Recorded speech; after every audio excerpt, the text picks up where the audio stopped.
होगी। तो सबसे पहले आप सभी को नमस्कार। आज की शुरुआत हम एक छोटे से क्वेट से करेंगे, मतलब एक विचार से करेंगे। आज का विचार है मतलब गिरते हैं शहसवार ही मैदान जंग में, वो फक्त क्या गिरे जो घुटनों के पल चलते हैं। जीवन में हमें कभी भी निराशा आती है तो उसमें घबराना नहीं है। छोटी छोटी चीजें हैं, आती जाती रहती हैं, लोग आते हैं जाते हैं, कुछ नहीं होता। इन सभी चीजों से हमें घबराना नहीं है। जिंदगी में आगे बढ़ते रहना है, निरंतर प्रयासों के साथ अपने आप को आगे बढ़ाते रहना है, ना कि किसी भी छोटी चीज को लेके बैठ जाना है।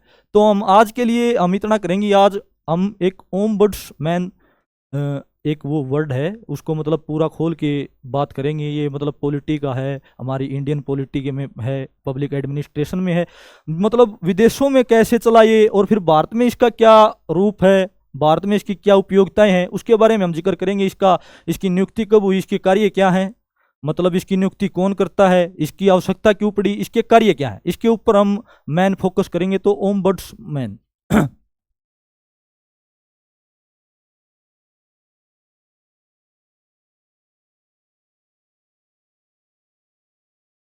देखिए, सबसे पहले हम ज़्यादा मतलब डीप में जाने की बात करेंगे तो सबसे पहले इस वर्ड के मीनिंग को समझते हैं।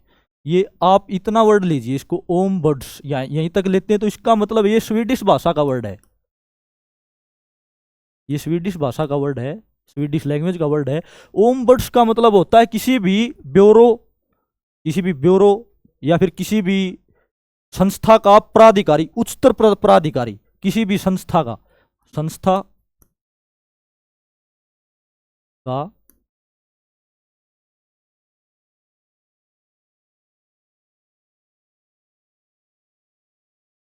प्राधिकारी।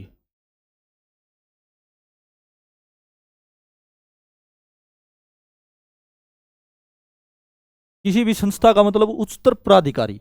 अब हम इसकी मतलब ये देखेंगे ये वर्ड कहाँ से आया। ये वर्ड है जो कि स्वीडन देश से आया है, स्वीडन और न्यूजीलैंड से। स्वीडन ने सबसे पहले लेके आए ओम बर्ड्समैन, फिर ये भारत में आया। भारत में आने की इसकी परिप्रेक्ष्यता को देखते हुए हम बात करेंगे कि भारत में इसकी क्या उपयोगिता और ये इसको भारत में क्यों लाना पड़ा। इसका इसको हम यहां से शुरू करेंगे।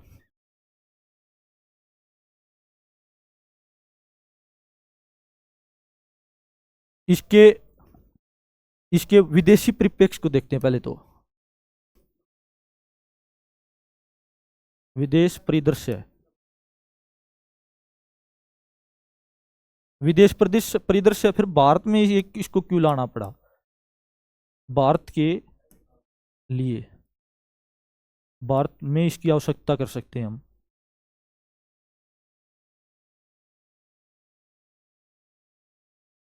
इसकी आवश्यकता और इसकी फिर कार्य, ये कार्य कैसे करता है और इसकी नियुक्ति कौन करता है, ये सभी चीजें हम देखेंगे। तो यहाँ पे सबसे पहले हम विदेशी परिदृश्य की बात करते हैं। विदेशी परिदृश्य परिदृश्य मतलब जैसे कि मैंने बताया कि सबसे पहले ये था स्वीडन देश में। इसकी आवश्यकता क्यों पड़ी, क्योंकि जो बहुत सारे हमारे ब्यूरो हैं, मतलब जो बहुत सारी एजेंसियां हैं, उनके लिए हमें मतलब वो क्या करते हैं कि जैसे कोई भी एजेंसी है, कोई भी ब्यूरो, उसमें भ्रष्टाचार होता है, भाई भतीजावाद होता है, या फिर कोई भी भ्रष्टाचार, छोटे बहुत सारे उसमें अधिकारी होते हैं। जो भी अधिकारी मतलब भ्रष्टाचार करते हैं उनके खिलाफ ये एक्शन लेता है। इसकी भारत में आवश्यकता पड़ी इसे में 1966 और 1966 से 1970 में बहुत सारी रिपोर्टें आई थी। मतलब उसमें यह पता चला था कि भाई बहुत सारे मतलब यहाँ पे कोई बहुत सारे ब्यूरो हैं जो घपले हो रहे हैं या फिर भ्रष्ट हैं। तो उसके लिए फिर ये कोशिश वहां से चलती आ रही थी, लेकिन 2011 में अन्ना हजारे ने ये हमारे भारत देश में वो भी किया, भारत देश में एक आंदोलन भी किया था। उसके बाद ये 2013 में जाके लागू हुआ था। 2013 में जाके लागू हुआ था। इसका भारत में इसका नाम लोकायुक्त है।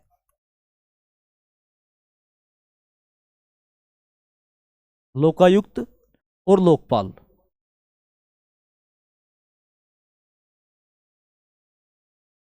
लोकायुक्त होता है राज्य के लिए,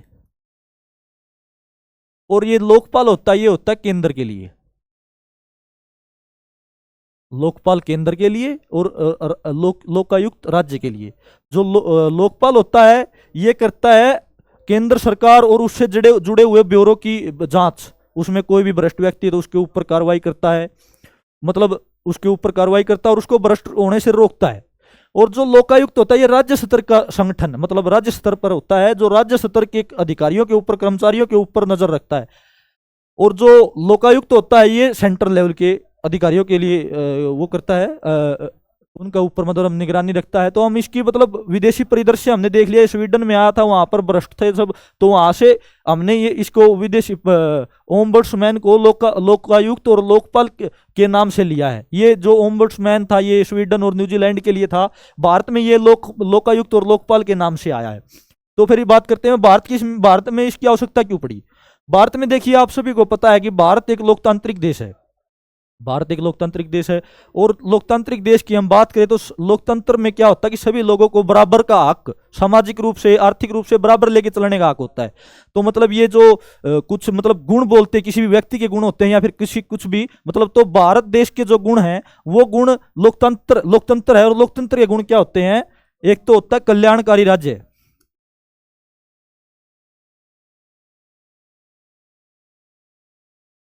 कल्याणकारी राज्य। दूसरा होता है सभी बराबर हैं,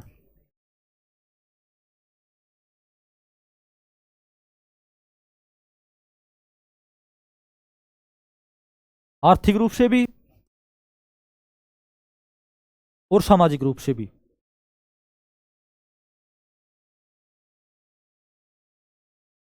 तो इसको इसको मतलब कोई भी राष्ट्र है इस इन सभी चीजों को लागू करने के लिए क्या करेगा, जो मतलब कल्याणकारी राज्य है, सभी बराबर हैं आर्थिक रूप से भी और सामाजिक रूप से भी।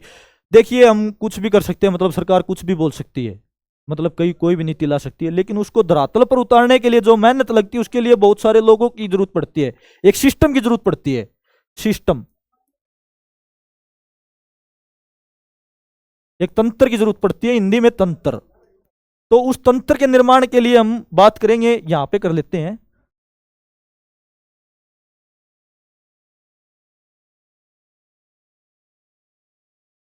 मतलब जो सिस्टम होगा वो किससे, सिस्टम बनता है हमेशा लोगों से जुड़ने से, लोगों से जुड़ेंगे तो सिस्टम बनेगा। तो इसमें क्या होगा, अधिकारी होंगे,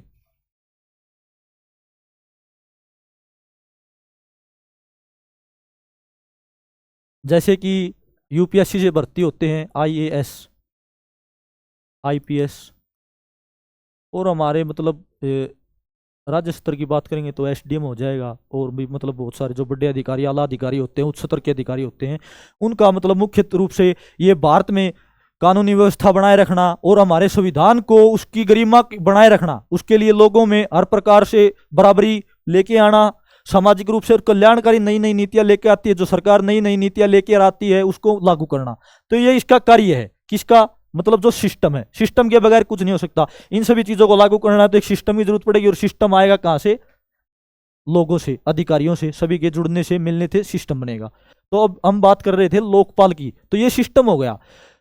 तो कई बार क्या होता है कि सिस्टम में भ्रष्ट लोग भी चले जाते हैं, वो भ्रष्टाचार करते हैं, उसमें कोई मंत्री भी हो सकता है, कोई अधिकारी भी हो सकता है। वैसे तो हमारी जो ऐसे ऐसे एग्जामों को क्लियर करने के लिए बहुत सारी प्रतिभाएं खोज करती है, इंटरव्यू भी होते हैं, लेकिन कई बार चले जाते हैं भ्रष्ट व्यक्ति, तो वहां पर उन चीजों को देखने के लिए, देख रेख के लिए लोकपाल की आवश्यकता पड़ती है, जो कि इसके ऊपर निगरानी रखता है। लोकपाल के ऊपर मतलब इसकी आवश्यकता, भारत में इसकी आवश्यकता पर जिक्र कर रहे थे हम। भारत में इसकी आवश्यकता क्यों पड़ी, भारत में इसकी आवश्यकता इसलिए पड़ी क्योंकि कुछ व्यक्ति होते हैं भ्रष्ट, कुछ ब्यूरो भी हो सकते हैं, कुछ एजेंसियां भी हो सकती हैं जो भ्रष्ट हो सकती हैं।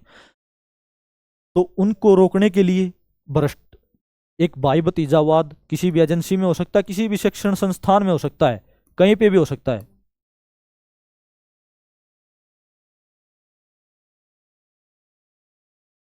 भ्रष्ट, भाई भतीजावाद और एक भ्रष्टाचार,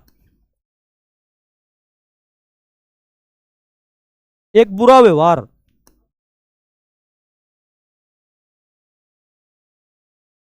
देखिए आप सभी धरातल से जुड़े हुए व्यक्ति हैं, जितने भी सुन रहे हैं वो या मेरे को देख रहे हैं, सभी धरातल से जुड़े हुए व्यक्ति हैं। यहाँ पर क्या होता है कि मतलब कई बार हमें हर जगह पे किसी भी सरकारी संस्था में जाते हैं या भी कई भी किसी भी शिक्षण संस्थान में जाते हैं या भी किसी भी सरकार से जुड़ी हुई संस्था में जाते हैं तो हमें वहाँ पर भेदभाव या फिर बुरा व्यवहार या फिर भ्रष्टाचार या फिर भाई भतीजावाद ऐसी चीजें देखने को मिलती हैं। तो इसकी मतलब इन सभी चीजों को रोकने के लिए लोकपाल जो ओम्बड्समैन से आया है, दूसरे देशों में इसको ओम्बड्समैन बोला जाता है जैसे न्यूजीलैंड और स्वीडन में, और इसमें भारत में हमारे लोकपाल बोला जाता है केंद्र सरकार में, और लोकायुक्त बोला जाता है राज्य सरकार में। तो इन सभी चीजों को रोकने के लिए लोकपाल की आवश्यकता दिखाई दी, जो कि 1966-70 में बहुत सारी रिपोर्टें आई उसको लेकर। फिर 2011 में अन्ना हजारे जी ने वो भी किया था इसके लिए कि भाई भारत में भी इसकी आवश्यकता है, लेकिन ये 2013 में जाकर सफल हुआ जो कि ये आया। तो अब हम बात करेंगे कि भारत में इसकी आवश्यकता क्यों पड़ी, तो ये हमें हर चीज क्लियर होगी, क्योंकि अधिक सिस्टम बनेगा, अधिकारियों से जुड़कर, अधिकारियों में ये कोई भी संस्था हो सकती है, उस संस्था में ये सभी सारी चीजें आती हैं। भ्रष्ट भी हो सकते हैं, भाई भतीजावाद भी हो सकता है, भ्रष्टाचार भी हो सकता है, बुरा व्यवहार भी हो सकता है। इन सभी चीजों को रोकने के लिए जो लोकपाल आया है, भारत में इसकी आवश्यकता इसलिए पड़ी है। अब बात करते हैं हम इसके कार्यों की, इसके कार्य क्या है और ये कैसे कार्य करता है। तो हम यहीं पे कर लेते हैं इसकी बात। मुख्य रूप से इसके कार्य क्या है, यही कार्य है इसके, भ्रष्टाचार को रोकना, बुरा व्यवहार जो व्यक्ति करते हैं। इसमें क्या होता है कि भारत में इसकी आवश्यकता क्या होगा, इसका कार्य मुख्य रूप से ये है जो हमारा धरातल से जुड़ा हुआ व्यक्ति उसकी शिकायत पर या फिर ये अपने आप संज्ञान लेकर संस्था पर या किसी अधिकारी पर, आपने देखा होगा कि जैसे हमारी CBC central vigilance commission, CBI है सेंट्रल ब्यूरो ऑफ इन्वेस्टिगेशन, ये जो सारी संस्थाएं हैं ये कार्य कर रही हैं भारत में भ्रष्टाचार को मिटाने के लिए, अपने फैसले लेती हैं और कार्य कर रही हैं। तो इसको देखते हुए ये सभी हैं जो इनके ऊपर ये होती है लोकपाल। तो ये सभी समस्याएं, इसका कार्य क्या है, इन सभी चीजों को रोकना। और दूसरी बात अब क्या आती है, ये अपना कार्य करेगी कैसे, तो ये कार्य अपना किसी के दबाव में आके नहीं करेगी। ये मतलब इसके मतलब दो चार पहलू बताता हूं मैं आपको। एक तो ये गोपनीय तरीके से भी कार्य कर सकती है। गोपनीय का मेरा मतलब ये है कि हमारी बहुत सारी भारत देश की एजेंसियां, अधिकारी हैं, बड़े बड़े अधिकारी हैं, वो किसी टेस्ट को क्लियर करके और मतलब बहुत ही ऊंचे ओहदे पर जाकर के वहां पर पहुंचे हैं। तो इसके लिए क्या करना है कि मतलब अगर लोकपाल और या लोकायुक्त ऐसे ही किसी पर मतलब आवाज उठा दे कि भाई ये गलत है, तो ये गलत होगा, ये हमारे संविधानिक गरिमा को कम करने का भी कार्य करता है और अन्य अन्य कार्य भी करता है। तो इसके लिए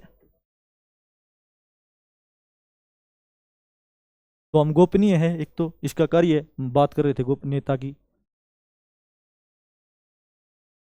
होगी, भाई कुछ तकनीकी खराबी की वजह से हमें रुकना पड़ा था। हम बात कर रहे थे इसके कार्य की, मतलब जो लोकपाल है, ओम्बड्समैन है, इसके कार्य क्या है, हम कार्यों की बात कर रहे थे।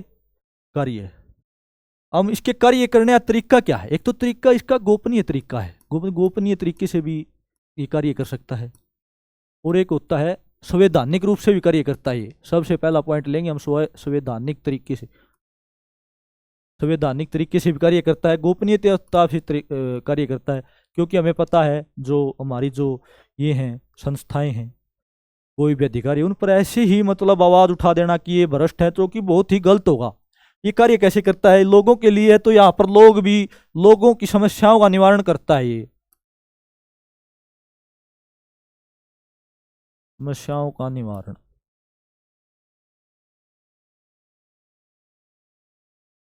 लोगों की समस्याओं का निवारण के लिए कार्य करता है। लोग इसके पास मतलब आपने सुना भी होगा हेल्पलाइन नंबर, वहां पर जाकर इनके लिए मतलब कोई भी वो करेंगे तो ये कार्य करेगा। मतलब हेल्पलाइन नंबर होते हैं, उनको देखकर कॉल करके हम इसके हेल्पलाइन नंबर से किसी भी भ्रष्ट व्यक्ति की, संस्था की जानकारी दे सकते हैं। तो ये है इसका कार्य करने का तरीका। अब हम बात करेंगे इसकी नियुक्ति की। इसकी नियुक्ति कौन कराता है, कैसे होती है इसकी नियुक्ति, यहीं पे कर लेते हैं हम। ये शायद ये तो हो गया होगा।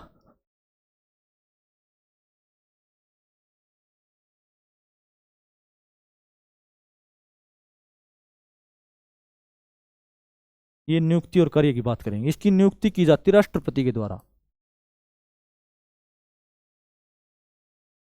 अब राष्ट्रपति के द्वारा नियुक्ति की जाती है, तो ऐसा तो है नहीं कि मतलब ऐसी ही नियुक्ति की जाएगी। इस नियुक्ति करने के लिए एक समिति बनाई जाती है, एक समिति का गठन किया जाता है। उस समिति में होते हैं लोकसभा अध्यक्ष,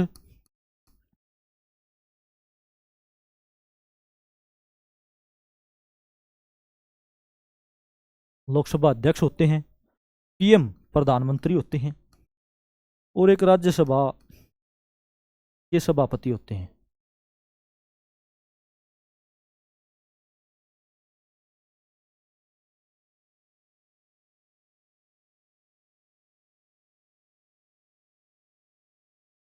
राज्यसभा के सभापति होते हैं।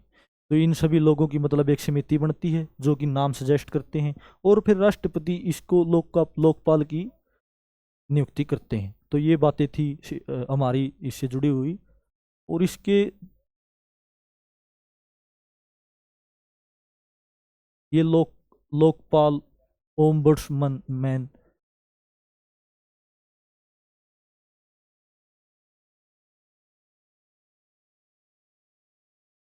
ओम्बुड्समैन लोकपाल लोकायुक्त की बात की थी। अब हम आज के लिए विदा लेते हैं, कल मिलेंगे। धन्यवाद।